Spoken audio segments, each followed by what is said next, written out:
Coming up, see what we're doing to get the lead out of your fuel. It's our top priority this year. And what's it like to fly the world's newest piston twin, the Tecnam P 2012.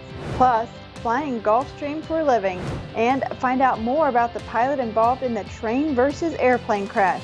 All this and more in just a moment. Do you want to own the best Navajo in the whole world? I'm Kevin Tracy from Twin Air Aviation, and I'm proud to represent a Mike Jones Lock and Key Navajo that's been refurbished from the nose to the tail to better the new condition. For more information, go to twinairaviation.com.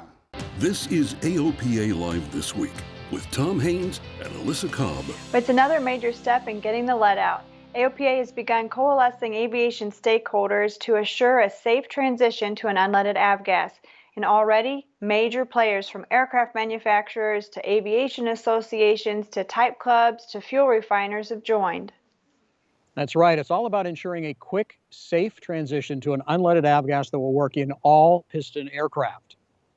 This issue, which is kind of emanated out of Santa Clara County, Reed Hillview, and South County, San Martin, where the airport has decided not to sell 100 low lead because of their concerns about the low lead ingredient in that fuel, which we've been using for 70 years, is one that we don't like the idea that the airports are taking it among themselves to stop selling avgas, because we know there's a lot of risk around selling the wrong avgas or putting the wrong avgas in the wrong aircraft could cause detonation and a real safety issue. So we think it's important to pull the industry together, say we agree that there's a need for a change.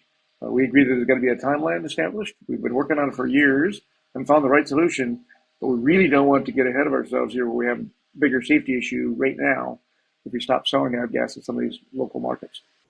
That's right. It's been a long simmering issue. The aviation industry has been searching for more than 20 years to find a way to create 100-octane avgas without adding tetraethyl lead to the mix. It was simple, it would have been done, clearly. All of us agree if it was simple, we'd have moved on. It's very difficult because you've got a lot of legacy airplanes and materials. You've got a lot of legacy engines out there. Yet we've got to find that solution that does the best it can possibly do while eliminating even low lead. It's true that many lower horsepower GA aircraft can fly on less than 100-octane gas, but, and this is huge, most of the avgas consumed, about 70 to 80%, is by airplanes with high compression engines that must have 100 octane, or they will tear themselves apart from detonation.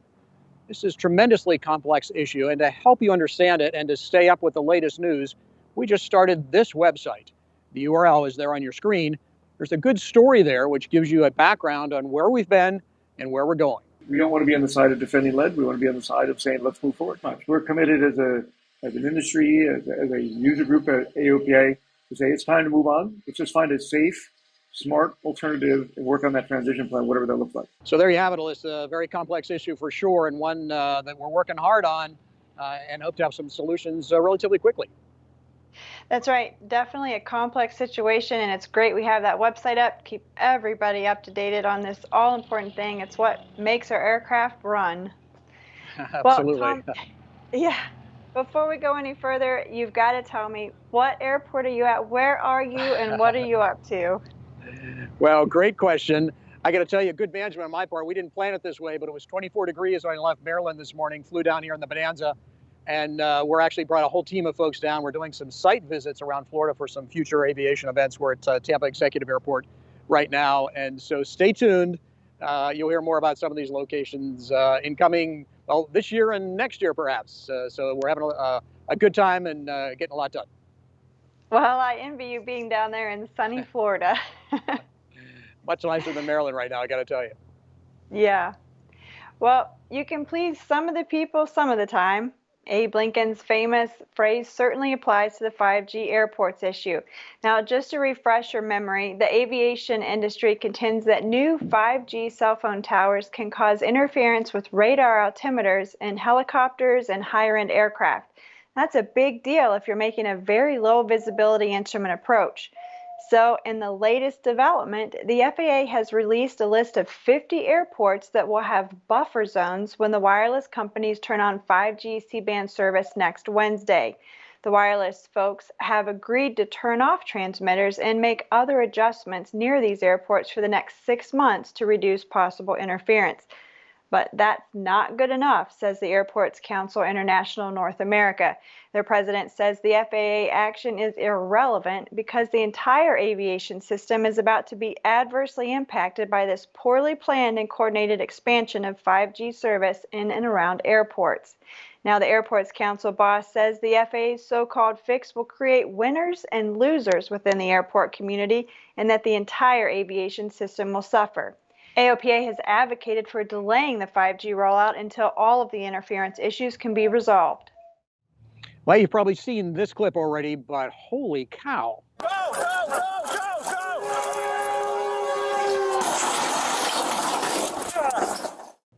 That is body camera footage from LAPD Foothill Division officers pulling pilot and AOPA member Mark Jenkins from the wreckage of his 172.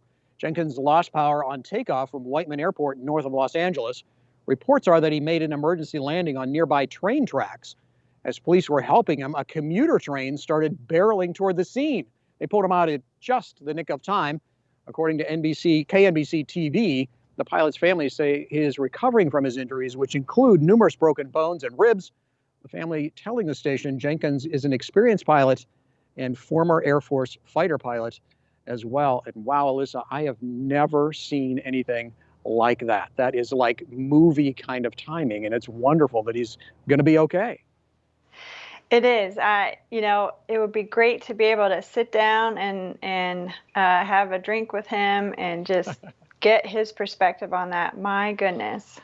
Yes, the way the train just bowled that 172 off the tracks, it's pretty amazing. Holy cow. Anyhow, there was another high-profile crash on December 27th in El Cajon, California that didn't turn out so well. An air ambulance, Learjet 35A, crashed into a neighborhood, killing 2 pilots and 2 flight nurses. The airplane was returning home to Gillespie Field. The pilots filed IFR and were flying the RNAV 17 approach, then canceled IFR and flew VFR to essentially circle to land. While maneuvering to the runway, the airplane crashed. AOPA Air Safety Institute put together an early analysis video. It's early in the NTSB's investigation, and they could uncover facts which change this analysis. But at this stage, it looks like a pilot flying a demanding circling approach in a Learjet in limited visibility and low ceiling conditions lost control of the airplane and a stall spin occurred. The interesting question will be, if this holds, why did the stall spin occur? The full video addresses possible reasons and examines other factors in the crash. You can find it on the Air Safety Institute websites. Well, the Cirrus SR series is now even better than ever. The company just unveiled its 2022 G6 SR. It has a 9-knot faster cruise speed thanks to sleeker wings and tail surfaces and redesigned wheel pants. You can get it with 6 new paint color options and choose from 5 special edition Arrive packages.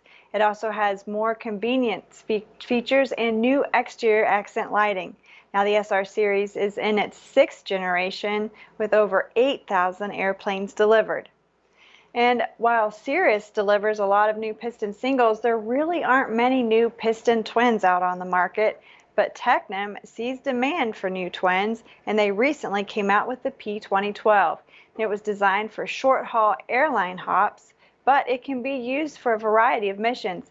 Our own AOPA pilot editor-at-large Tom Horn shows us what it's like to fly. Tecnam's new P2012 is the world's newest and most modern piston twin.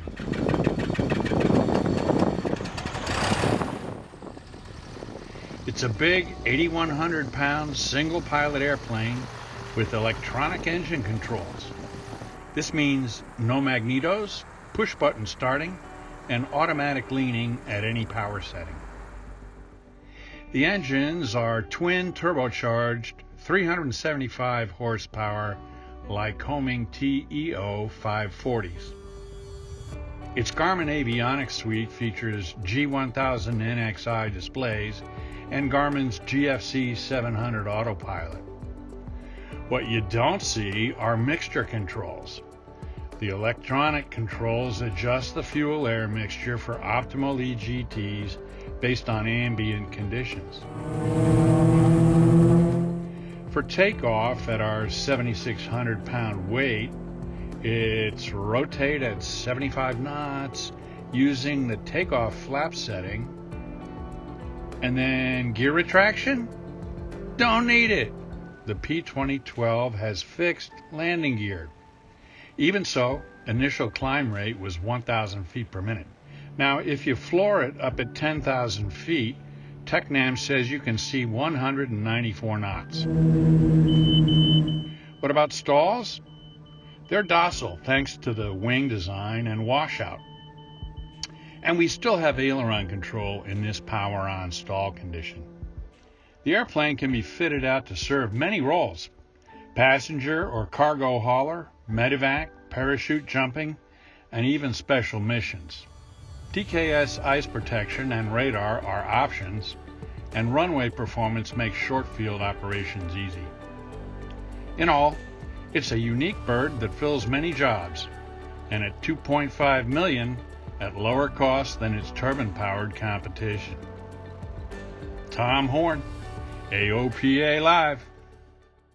You can read more about the P2012 in the February issue of AOPA Pilot Magazine. Coming up after the break, racing the traffic on a flight to New Jersey. And we talked to corporate pilot Kim Kish. We'll be right back. I remember developing A20 and thinking, is this as good as it can be? Can I make it better? You can't have the mindset that it's impossible to make it better. If you're already at that mindset, you might as well go home. Welcome back. There's a huge demand for airline pilots right now, so many students are going down that career track. But there are always a ton of opportunities in the corporate world too.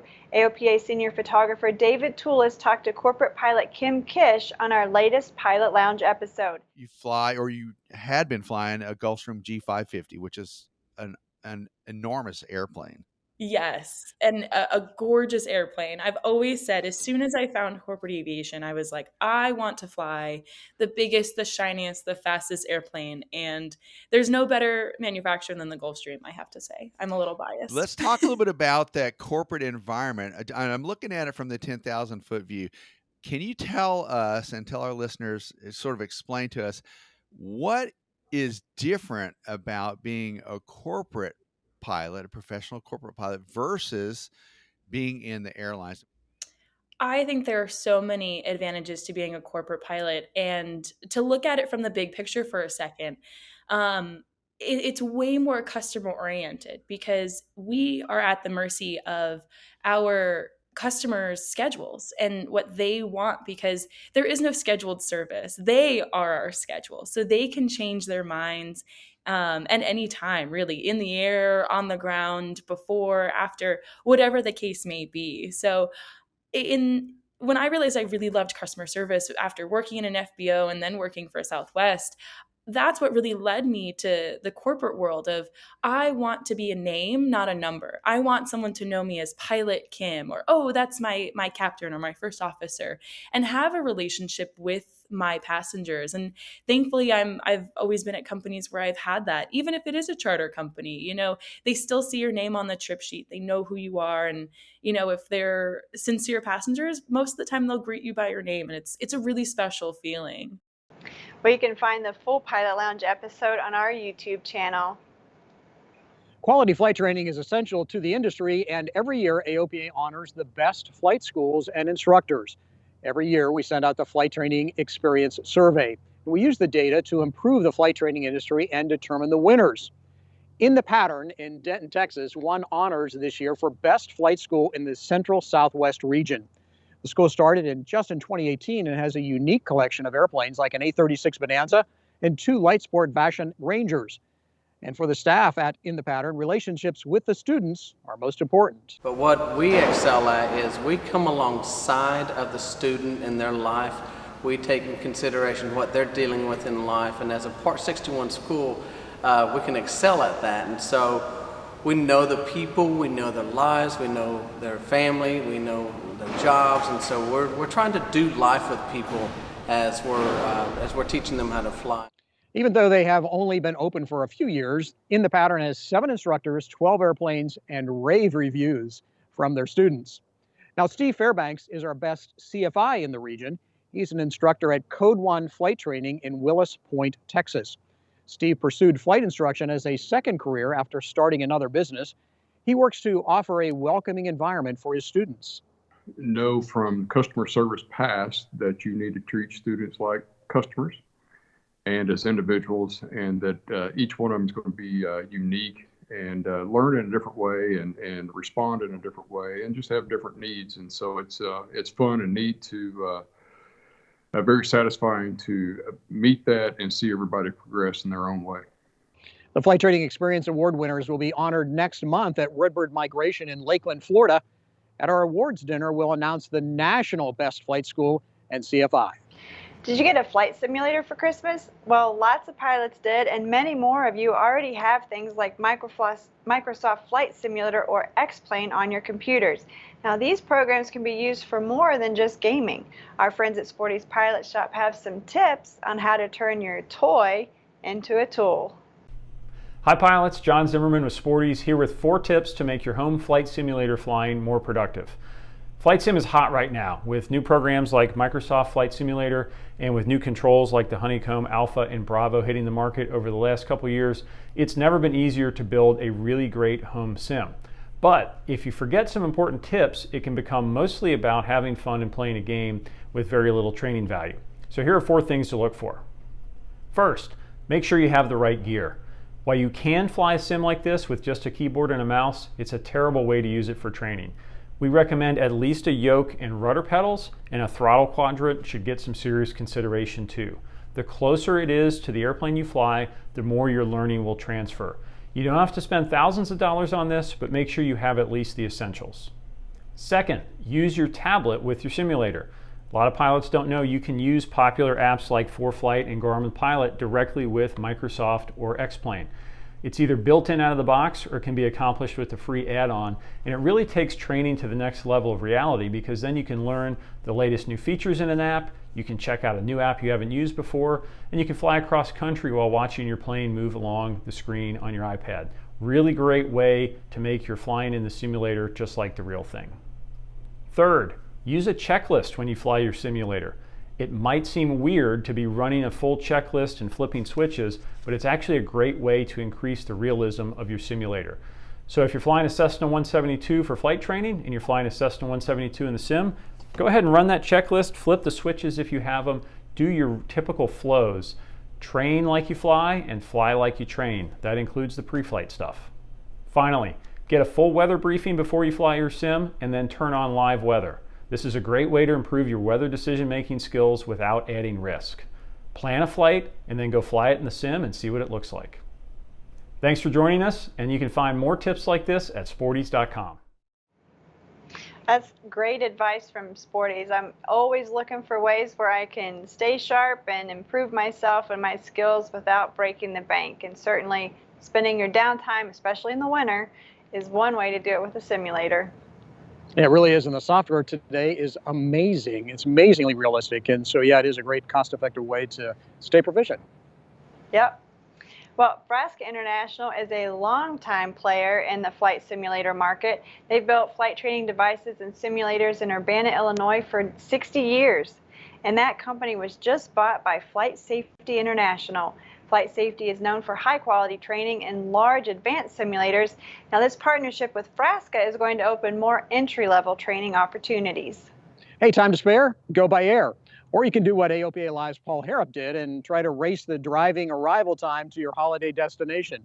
Did he save time flying? Well, let's find out. Destination, Christmas with family in Fairview, New Jersey. It's right within the Class Delta for Teterboro Airport, and I've always wanted to land there. All right, so it's 7:30. We're going to do a race here. I just checked the GPS. 4 hours, 10 minutes to get where we're going. We're going to leave the house, drive to the airport, get in the airplane, fly there, get in a rental car, and see if we can beat that 4 hours, 10 minutes time. Christmas Eve is amateur day on the old Super Slab, and I did not want to be on the New Jersey Turnpike in the rush.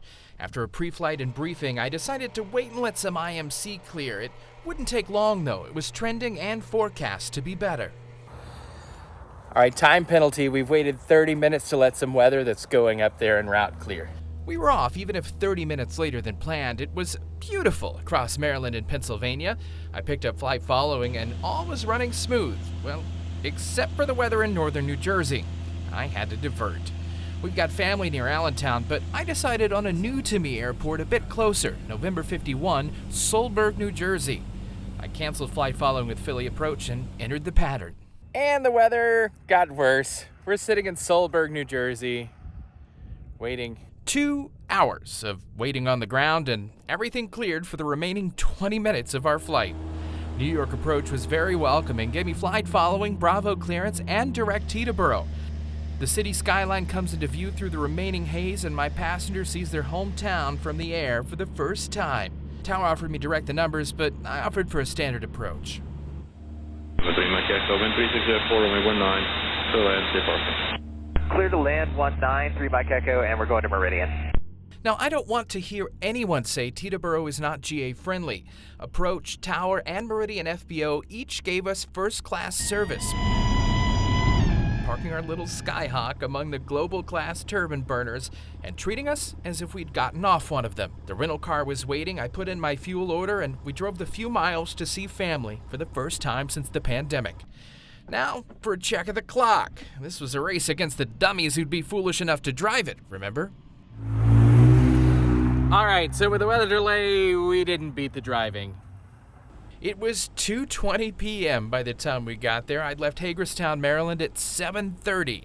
6 hours, 50 minutes door-to-door by air. Luckily, we had the time to spare, and we still didn't sit in traffic on the turnpike. Paul Harrop, AOPA Live. Well, that seemed to be the last straw for Paul. He's since started instrument lessons 3 days a week. Stick with it, Paul. It'll be well worth it. That's right. Well, that's our show for this week. Thanks for spending your time with us. And let us know your thoughts with a comment on YouTube or send an email to the address on your screen. We'll see you back here next week.